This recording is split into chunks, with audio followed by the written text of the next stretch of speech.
Hey guys, it's QuickyBaby and welcome back to World of Tanks, and this time we have the pleasure of watching Kebote playing in the top tier Japanese Super Heavy, the Type 5 Heavy. Although the reaction that most players have been having when encountering this vehicle is a little bit more like this.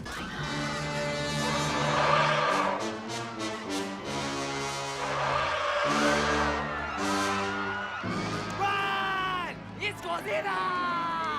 Yeah, and that's been happening ever since patch 9.17.1, where Wargaming changed this from probably being one of the least competitive tier 10 heavy tanks in the game to one of the most heavy, ultra crazy, probably easiest to play heavy tanks in the game. And the reason for that is a massive armor buff, both on the cheeks of the vehicle, which was one of the weakest points of it, and also a removal of the weak point here. Previously, this armor here was a lot thinner than the front of the vehicle, and when you want to try and angle your front, you had to expose it as a weak point. However, that's now as thick as the front of the vehicle, and so to be able to go through that, you're probably going to need about 260 millimeters of penetration anyway to have a good chance. But also, as you might see there, this now has 152.4 millimeter mega derp. The 140 millimeter that I was thinking about is the standard gun, I believe. Now that is just gigantic. I think really the only two tanks in the game now with the artillery nerf that kind of hit as hard as this are going to be the Jagdpanzer 100, 1400 alpha damage with the high explosive shells, and also of course the FV215B183 with those awesome Hesh rounds, 230 millimeters of penetration, and if you go through 1750 damage.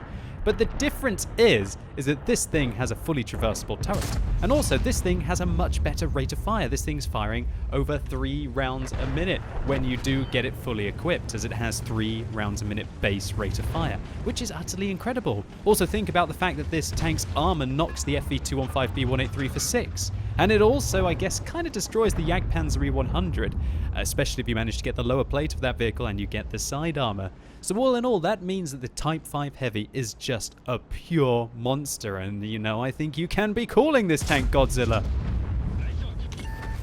Through the side of that tier 9 Swedish auto-loading heavy tank there for 1,272 damage. But the crazy thing about this tank is that you don't have to penetrate with the 75 millimeters of penetration this vehicle gets. You can just fire randomly at the vehicle and take off pretty much about a third to a quarter of its hit points, even against a tier 9 heavy tank like the M103. It's the fact that you don't have to penetrate with these high explosive rounds, which is just utterly incredible. And combine that with the fact that this tank has probably the second heaviest armor after the Mouse now, and arguably when you start to use the gun depression of this tank, that the cheeks of this vehicle are better than the Mouse, then it's just an absolute incredible monster. And Kebote has been using it to its strengths. Now there's one thing that I must mention about this vehicle that I absolutely despise, but I cannot blame Kebote for taking advantage of it, and that is the fact that the premium rounds on this tank just do an extra 300 damage compared to the standard rounds. And why is that? Why would Wargaming make it so that the premium rounds on this tank have exactly the same penetration, exactly the same burst radius, but their alpha damage just goes up from 110 to 1,400. That's over 25% increase. That's absolutely ridiculous. In my opinion, premium rounds in this game should never have higher alpha damage unless they have a significant drawback with their penetration. A lot like on the FV215B183, for example. You can do really well with the armor-piercing rounds, and you can also do very well with the Hesh rounds in the right example. But really, the only difference between these rounds is whether you want to do more damage or not. And of course, you're going to have to pay that price tag. The shell cost goes up from 1,320 for the standard rounds up to 6,400. But you just have to ask yourself, do you want to do more damage? And if the answer is yes, then get ready to have astronomically high ammunition costs at the end of the game. I think it's disgusting, and really Wargaming, if you want to make this vehicle a bit more balanced than it currently is, at least with regards to the premium round usage, you should lower the penetration of the second round, or maybe make it an armor piercing shell instead of a high explosive shell, to force people to then have to use it against very weak targets on the enemy team, rather than just dab your 2 key to effectively increase your damage output by over 25%, and also allow you to one-shot vehicles such as that Emil 2 on the enemy team that you could never do with the standard round, at least as reliably, because you'd have to roll exceptionally high with the damage roll. And so what this means is that Kebote has managed to pick up 4 kills. He's blocked 1,600 damage, although a lot of people just don't bother shooting at this vehicle. A couple of those also, a heat round from the Emil 2 at the start of the game didn't do him very much good. And he's at 6,500 damage. And look what those rounds do to a Type 5 Heavy in the front. Again, probably one of the heaviest armored vehicles in the game. 575. Now this is crazy, because this vehicle has the same rate of fire as an E100, for example, but the E100 actually has to bother to aim at its opponents, and when it penetrates, it does 750 damage with its 246mm of penetration. This thing doesn't really have to aim, it just has to aim for the rough, weak plates of the enemy tank, which are quite often on top of the vehicle, and you hit the side of an IS-7 for 520. And with 3 rounds a minute rate of fire and 1,400 alpha damage, when you do manage to penetrate those softly armored tanks, it is just absolutely monster. Now Kebote, even though he's been carrying his socks off, he's still got a rather tricky situation. How much damage is he going to do? Is he really going to fire that? 374 to one of the thickest, most well-angled turrets in the game, the IS-7. Well, sure, paying 6,400 credits to do 374 damage isn't really going to do you very well with only your 3 rounds a minute rate of fire, but it's just the fact that you can negate enemies' armor with this tank that makes it utterly incredible. So an Object 252U on the enemy team manages to get behind the Type 5 Heavy and deals the second bit of damage to his tank. Actually, he's penetrated him twice in a row now, firstly rolling for 330, which is exceptionally low. The second round going in for 456, that's definitely above the roll. So Kebote right now has to try and help this WZ-111-14. He comes around the corner with the 252U, who aims at his lower plate. Big mistake there. You're not going through that plate anymore with your standard ammunition, and even with your premium rounds, Object 252U, you're only a 50-50 whether you're going to be going through. However, he does 576 damage to the lower plate armor with about 230mm of effective armor at that kind of an angle. But now Kebote is getting himself into a really tricky situation where he is flanked, he's surrounded by 3 opponents, he needs to take them out one by one. So he just casually shoots the side of that tank for 534. He loses his engine, but a quick dab of his 5 key puts it back in, and now the Mutz is flanking him as well. But this is perfect. Now Kebote has all 3 of the enemy vehicles where he wants them in front. Wow, slams the side of the Mutz there. 669 damage dealt to him, and he just ignores the IS-3, trying to bounce the 252. But the 252 flies at the weak point on top of Kebote, going through him, now down to 478 hit points. But this is one of the best things about the Type 5 Heavy, that you're so tall, yet you have 10 degrees of gun depression, that you can just shoot down onto the most vulnerable areas of your opponents and do 736 damage to that Tier 8 Heavy. Ricochets around, a premium round from the Object 252U, and comes around the corner, and yeah, your goose is cooked, buddy.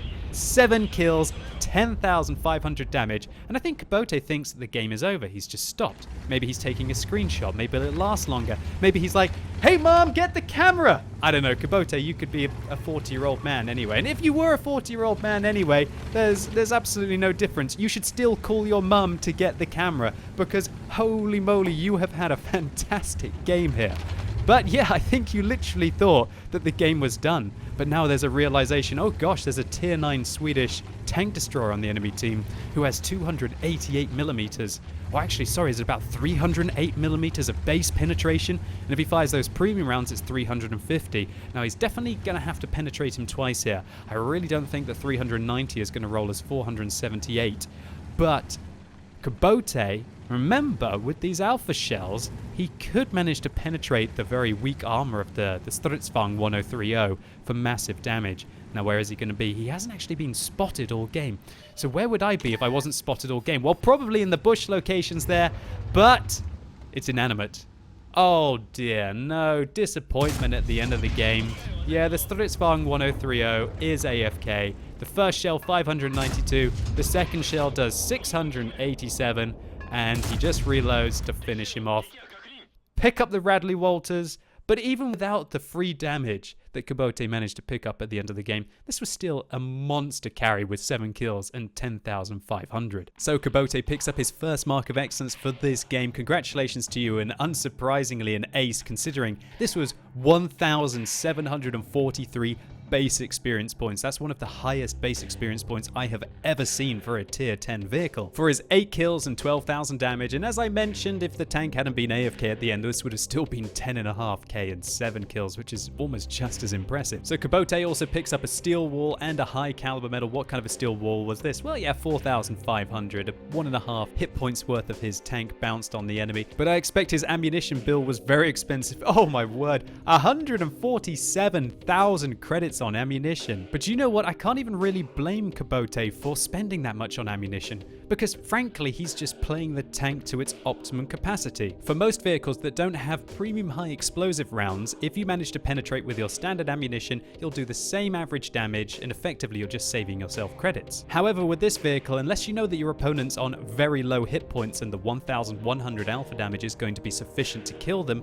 then there's no reason to not dab your 2 key and just have an extra 300 damage. And sadly, do you know what? If that isn't pay to win, I don't know what is. And at the very least, to balance this out, Wargaming need to reduce the penetration of the premium rounds to make them situational to use. Just like on the FV215B183, or maybe change them to being heat rounds instead of high explosive rounds, forcing you to penetrate with 75 rather than just dabbing your 2 key to gain monster amounts of splash damage to your opponents. But while I must mention Wargaming's dubious decisions in a replay such as this, I don't want it to detract from what we saw, and that was Kebote simply kicking tons of butt. And so Kebote, thank you so much for uploading this on the What Replays website and even putting my name in the title to get a little bit more of my attention. It was a pleasure to watch and hopefully share with the community. And hopefully all of you out there enjoyed this video. If you did, please give it a like, I'd really appreciate it. And if you're watching this video as it's released on Thursday, the Dream Team is back, baby. I'm going to be playing with Paul, aka Jingles, tonight, once again on twitch.tv/QuickyBaby. And so hopefully you'll come along for some great games and of course great banter. But there is also 2 other very small reasons why you would want to come along tonight. Now, one thing that I used to be sick of was giving away small numbers of prizes to large numbers of viewers, and any of you who tune in for these kind of events will know that there's probably going to be at least 5, 10, possibly 15,000 people coming along. And so what use is it to have a gaming chair, a few premium tanks, even 5 Type 59s among 10, 15,000 people? I hate it, it's useless, and I hate kind of give away lucky draw prizes. So tonight instead, I'm proud to announce there are going to be 2 bonus codes revealed on the stream, with I think about 15 to 20,000 redemptions, meaning that everybody who comes along gets something to help them out with their World of Tanks account. And today, one of the codes is going to give you some personal reserves, so you can get increased crew training. To be exact, 100% increased crew training, 2 times 2 hours, so 4 hours in total. And so if you've got yourself some 75 or even 50% crews and you want to try and get them up to 100% quickly, then those can certainly help out. Or maybe if you're just trying to get 6 cents on a commander, they can be really useful. So that's the first code. What about the second one, you might be asking? Well, this one's really exciting. Now, I know that lots of you out there are completely free-to-play players in World of Tanks. Well, to be exact, about 75 to 80% of the player base never spends a penny on World of Tanks. And so tonight, one of the bonus codes will issue everybody who activates it, remember, up to about 20,000 redemptions,